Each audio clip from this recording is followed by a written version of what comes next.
مالدار کو بھیک دینے والا فقیر۔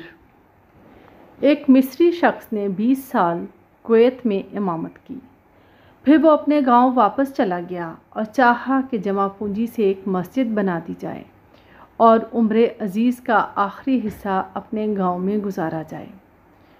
وہ خود بھی مزدوروں کے ساتھ مل کر اللہ تعالیٰ کا گھر بنانے میں مصروف ہو گیا۔ ایک دن نہایت ہی پھٹے پرانے اور کیچڑ سے لتھڑے کپڑوں میں تھک ہار کر سڑک کے کنارے بیٹھ گیا اور سر جھکا کر حساب و کتاب کرنے لگا۔ اسی وقت ایک بوڑھی عورت کا وہاں سے گزر ہوا۔ اس عورت نے ایک سکہ نکال کر امام صاحب کے ہاتھ پر رکھ دیا۔ امام صاحب بدک کر بولے، یہ کیا ہے؟ بوڑھی عورت نے کہا، اللہ کی قسم، میرے پاس یہی ایک سکہ تھا جو آپ کو دے دیا، اگر اور ہوتے وہ بھی دے دیتی۔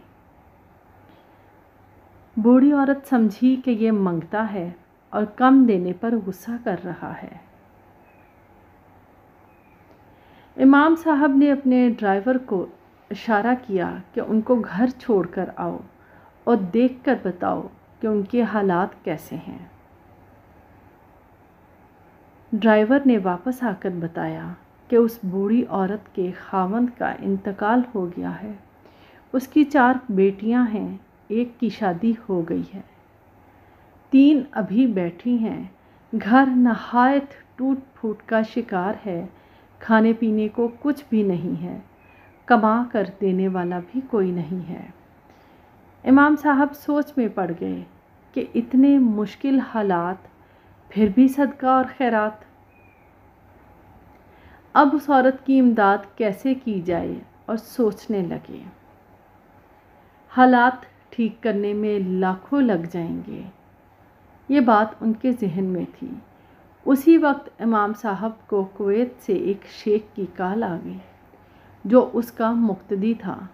کویتی شیخ نے کہا، جناب، زکوٰۃ کا زمانہ ہے، اگر آپ کے گاؤں میں کوئی مستحق ہو تو بتائیں، میں اور میرے بھائی زکوٰۃ ادا کرنے والے ہیں۔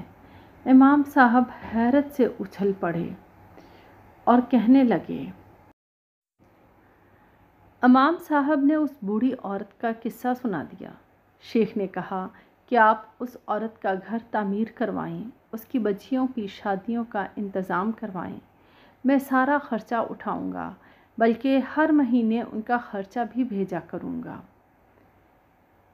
نیت کا پھل اور صدقہ کرنے کا بدلہ ضرور ملتا ہے۔ رسول کریم صلی اللہ علیہ وآلہ وسلم نے قسم اٹھا کر فرمایا کہ صدقہ کرنے سے مال کم نہیں ہوتا۔